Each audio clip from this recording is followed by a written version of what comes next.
So this is going to be how to play the new Poison Dance of Knives Rogue, which is now the new Rogue's Kingpin of the season. And don't get me wrong, Death Trap still exists and works, but this marks the official return of Dance of Knives. I'll go over how this works. Like, I'm going to talk about the interactions with my gear first, and then we're going to go fight mobs out here. The Helltide is about to end, so I'm not too worried about that. I don't need a ton. But to get right into like how this build works is you're using Dance of Knives, all right? And I have a build guide that I just made on this exact build, showing pretty much all the items and everything that you need, but I'm explaining here the mechanics of how it's working. So you are using Poison Imbuement, for example. You're using Poison Imbuement and Dance of Knives. The reason you use those together is because when you dance, while you have Poison Imbuement, you're throwing down, you see these little marks in the ground here, you're throwing down poison traps like there's no tomorrow. How are we doing that? Well, the build guide is in the link down below. No, so how we're actually doing that is the Bursting Venoms aspect. So Bursting Venoms gives our poison-imbued skills, like Dance of Knives, have a chance to cast poison traps. Spoiler alert, it's a really high % chance to cast it. As you just saw, there's a ton out there. And then those poison traps get further enhanced by the contamination aspect. So really the bread and butter to this one is you have to first have a vehicle, Dance of Knives, to cast your poison traps, Bursting Venoms, and then contamination enhances them greatly. And so do the next two pieces of gear. And I talked about these briefly in the build guide, but I want to go into exactly why they do what they do. But contamination is going to add an additional amount that they burst for when they hit. And then it also increases the amount of damage over time, or dot, that they do once they hit something. So you'll notice things have a very small window of a lot of damage that they take. The reason that window is so small is because of Bands of Icarus Rose. So this is an interesting one because it gives you attack speed, which nobody cares about. On Dance of Knives, that used to matter because Dance of Knives was a physical build, but now it's poison. So really the attack speed doesn't necessarily matter, but it's the chance for Poison Trap to cast twice, the additional Poison Trap points that it puts in for you. It gives you all of your Poison Trap passives. And then most importantly, probably among everything else, is that it condenses the entire amount of damage that it's supposed to do in a 3-second window and then multiplies it by like 2.5 times. So this is like the third essential component to this build. This is going to get you over that edge to get into tier 3 very comfortably. And then adding something like Scoundrel's Leathers is probably going to push you over the edge to get you into tier 4 like I am, because I don't have any other crazy gear or anything like that. All of my gear has just weak ass maximum life greater affixes, but that should at least give you like a base level understanding on how the build functions, and then seeing it in action is going to make a lot more sense too.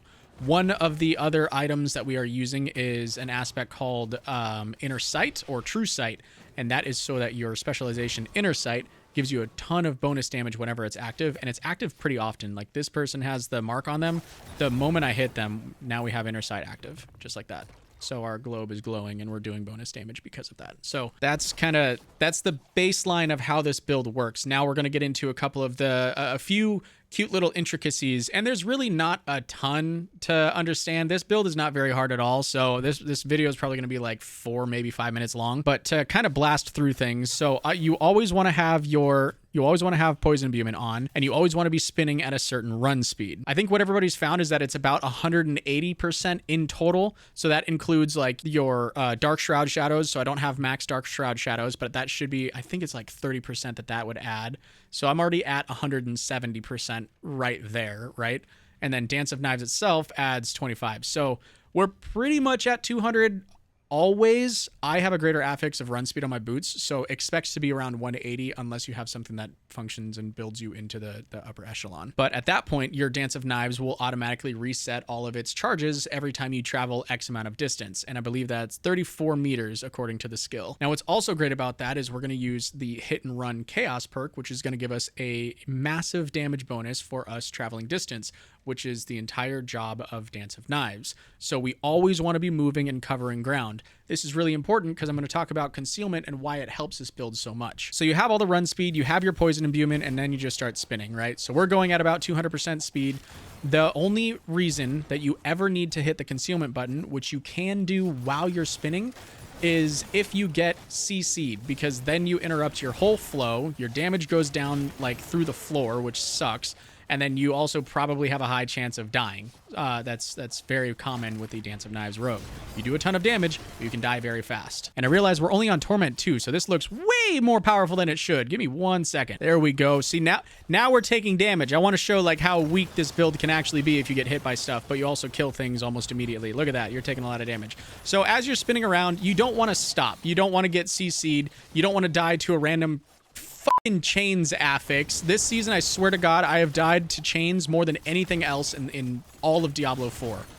But alas, that is what concealment is for. So while you're spinning, so if I'm holding down this, I can hit concealment, it'll start the cooldown, and it'll CC break. So you can break out of chains, you can break out of any crowd control that are currently on your character. You just don't benefit from like the whole 4 seconds of it or 5 seconds that it gives you, but it still functions as giving you the CC break. So that's one of your main ways of surviving. Your potion should be used sparingly in a sense, because I suck down potions like there's no tomorrow while I'm playing this build. However, you do get a massive damage increase whenever you use that. And I believe that lasts for about 10 seconds. You'll notice on my bar that I have an ultimate here. You can have anything else like dash or something. This ult is just here as kind of a spot filler. I didn't see myself using the dash ability that you see on most build guides just because I didn't see a reason to be zipping across the battlefield. And I find the a little extra damage that you get from the ult is kind of necessary, like on bosses and stuff. I don't know if it really helps that much. Use dash if you want to follow them like to the T. That's totally fine. Now, with boss killing in mind, so concealment you don't really need to use versus most bosses, I would say. But you will use caltrops. Caltrops enhances your damage, so you can drop caltrops and then spin. Like if you find a boss or a big elite like this that doesn't feel like dying, because you're not poison enchanted, so you need to make sure that your stacks don't drop. Constantly be casting your poison imbuement, and then things will crumble. But when you find a boss or you find some kind of high-level mob or anything like that, you want to be using your cold caltrops. That's for frigid finesse, and because caltrops increases your damage over and over the longer something is in your caltrops, which is decently large. Now, Dark Shrouds is something that I've found to be pretty interesting all the time. I hate having to recast it because I always forget it. What I find to be really nice is that other builds will call for the one where it gives you Dark Shroud shadows automatically when you, I think it's when you pot or something else. I like the Umbrous aspect because you're critting a lot and you're automatically generating your Dark Shroud shadows, so that will help you keep that up at all times. So you obviously need to have points into it, but lo and behold, you'll always have maximum Dark Shroud shadows on there, so your run speed should be capped pretty much all the time. And while I wish I had some more sage advice for playing this build, it is kind of that simple. The moment you get into this poison variant, you can kind of break out of that tier 1, tier 2 ceiling that most of the time Dance of Knives hits. I would say about tier 2 is when Dance of Knives really kind of falls on its face. But this poison brings it into tier 4 without any problem.